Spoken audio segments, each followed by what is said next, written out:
हे मित्रांनो तुम्हाला नमस्कार करतो. ओम श्री गणेश देवताय नमः. ओम श्री कुळदेवताय नमः. ओम श्री गुरुदेवताय नमः. ओम सर्वश्री इष्टलिंग देवताय नमो नमः.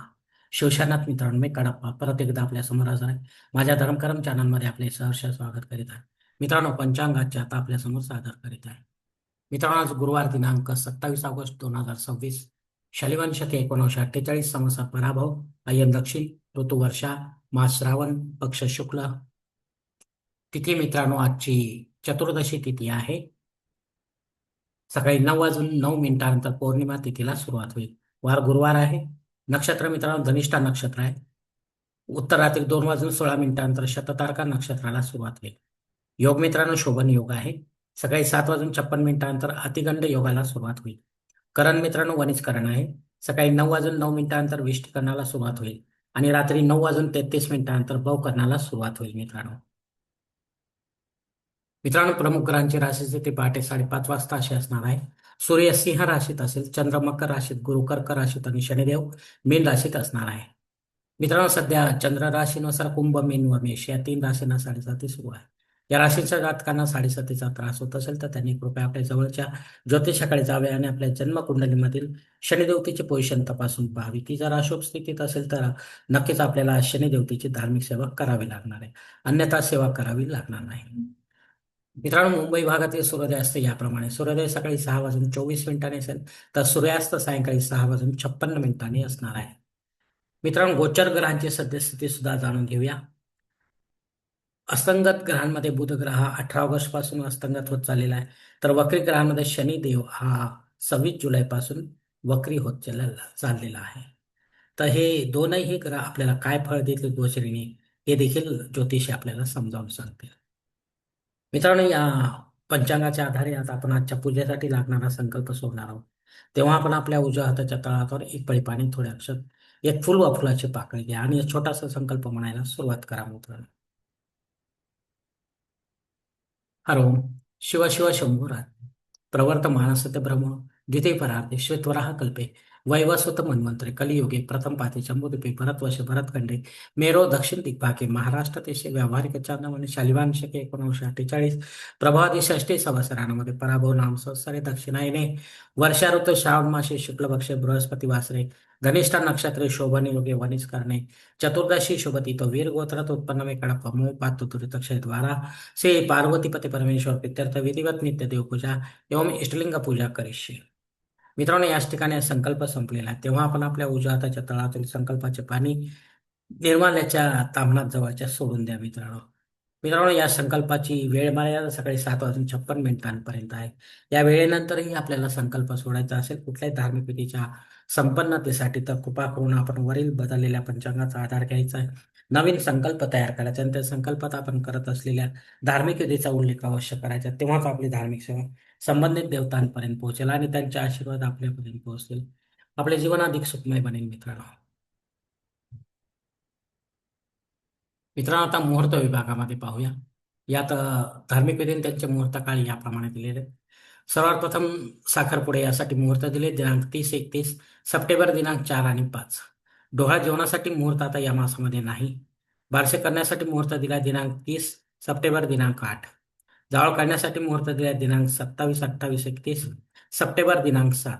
गृहप्रवेश करण्यासाठी मुहूर्त दिले दिनांक 28, 30 सप्टेंबर, दिनांक 4 आणि 7. आता मुहूर्ताच्या दुसऱ्या भागात पाहूया. मित्रांनो, उपनयन करण्यासाठी माघ मासाशिवाय मुहूर्त नाही. विवाह करण्यासाठी पौष मासाशिवाय मुहूर्त नाही. वास्तुशांती करण्यासाठी मुहूर्त दिले दिनांक 28 सप्टेंबर, दिनांक 4 आणि 7. भूमिपूजन व पायाभरणी करण्यासाठी मुहूर्त दिले दिनांक 29 सप्टेंबर, दिनांक 2. देवमूर्तीची प्राणप्रतिष्ठा करायची असेल तर त्यासाठी मुहूर्त दिले दिनांक 28-30 सप्टेंबर, दिनांक 4 आणि 7. यामध्ये आपण महादेव व त्यांच्या महादेव व भगवान विष्णूच्या मूर्त्यांची किंवा यांच्या अवतारांच्या मूर्तीची प्राणप्रतिष्ठा आपण करू शकता. विधिवत करा, पंडिताच्या माध्यमातून करा आणि अम, देवकाळामध्ये करा, घरी करा किंवा मंदिरामध्ये करा. पण दुसऱ्या दिवसापासून या प्राणप्रतिष्ठित मूर्तीवर आपल्याला संबंधित देवताचा अभिषेक घ्यावा लागेल. अन्यथा अशा प्राणप्रतिष्ठित मूर्ती देखील खंडित मानल्या जातात आणि त्यांचे विसर्जन करावं लागतं. मित्रांनो, मित्रांनो, वरील काही मुहूर्तांच्या तारखेत वेळेची मर्यादा देखील असू शकते. कृपया ते जाणून घेण्यासाठी आपण मला कॉमेंट्स बॉक्समध्ये विचारावे किंवा योग्य पुराव्यास वा पंचांगधारकास संपर्क साधावा आणि मगच आपल्या जन्मकुंडलीनुसार आपल्यासाठी योग्य असा मुहूर्त निवडावा, जेणेकरून आपल्या मुहूर्तामध्ये कोणत्याही प्रकारची बाधा उत्पन्न होणार नाही आणि मुहूर्ताचे पूर्णपणे फळ आपल्याला प्राप्त होईल मित्रांनो. आणि असा मुहूर्त जर आपल्याला मिळतच नसेल तर मग मात्र आपण स्वतःहून किंवा पंडिताच्या माध्यमातून यापेक्षा वेगळा काही मुहूर्त निर्माण करण्याचा प्रयत्न करू नका. कारण मुळात तो मुहूर्त मुहूर्तच नसल्यामुळे त्याचा आपल्याला काही फारसा उपयोग होणार नाही मित्रांनो.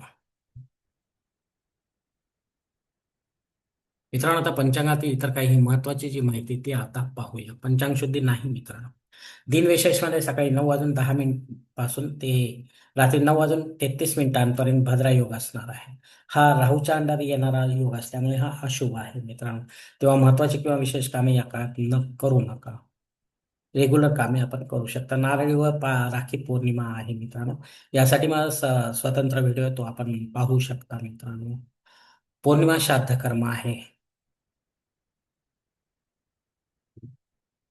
मित्रांनो, राखी पौर्णिमा निमित्त व नारळी पौर्णिमा निमित्त आपल्या सर्वांना, बंधू भगिनींना, माता पित्यांना, बंधू बांधवांना, सगळ्यांना या सणानिमित्त हार्दिक शुभेच्छा मित्रांनो. माझ्यातर्फे, माझ्या चॅनलतर्फे. पौर्णिमा श्राद्ध कर्म आहे मित्रांनो. या तिथीवर आपल्याशी संबंधित किंवा आपल्यावर अवलंबून असलेल्या नात्यांमध्ये कोणी सोडून आपल्याला परलोकात निघून गेले असतील तर त्यांच्या नावाने आपल्याला पिंडदान युक्त किंवा पिंडदान रहित असे श्राद्ध कर्म करणे गरजेचे आहे. घरी करा किंवा तीर्थ क्षेत्री करा, पण विधिवत करा, पंडिताच्या माध्यमातून करा आणि अपराह्न काळातच करा. तेव्हाच आपली पितरसेवा आपल्या पितरांपर्यंत पोहोचेल आणि त्यांचे आशीर्वाद आपल्यापर्यंत पोहोचेल. आपले जीवन अधिक सुखमय बनेल मित्रांनो.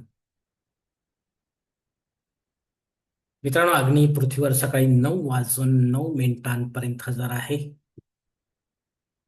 जर आपल्याला काही होम यज्ञ कर्मकांड सुरू करायचे असेल तर या वेळेपर्यंत आपण सुरू करू शकता. पण पुढे जाऊन ते बंद पडू देऊ नका, अन्यथा आपल्याला दोष देखील लागू शकतो. राहू काळ दुपारी 1:30 ते 3 वाजेपर्यंत आहे. यात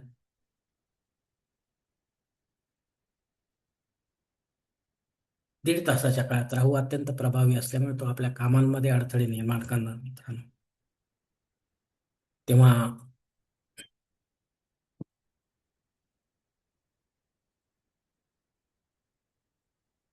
या काळामध्ये आपण महत्वाची किंवा विशेष कामे करू नका. रेग्युलर जे काम आहे तेच करा, जेणेकरून आपल्याला आपल्या कामात अपयश येणार नाही मित्रांनो. धन्यवाद मित्रांनो. आजचा हा पंचांगासंबंधीचा व्हिडिओ मी याच ठिकाणी संपवत आहे. आपण जर माझ्या मताशी सहमत असाल तर कृपया माझे धरमकरम चॅनल सबस्क्राईब करा, लाईक करा, आपले कुटुंब व मित्र परिवारासह शेअर करा. तसेच कॉमेंट्स बॉक्समध्ये आपली मत अवश्य नोंदवा आणि माझा पुढील व्हिडिओ आपल्यापर्यंत पोहोचण्यासाठी बेल बटन अवश्य दाबा. धन्यवाद मित्रांनो. पुढील भेटीपर्यंत आपण खुश राहा, आनंदी राहा, प्रसन्न राहा. हरिओम. शिवशंभो.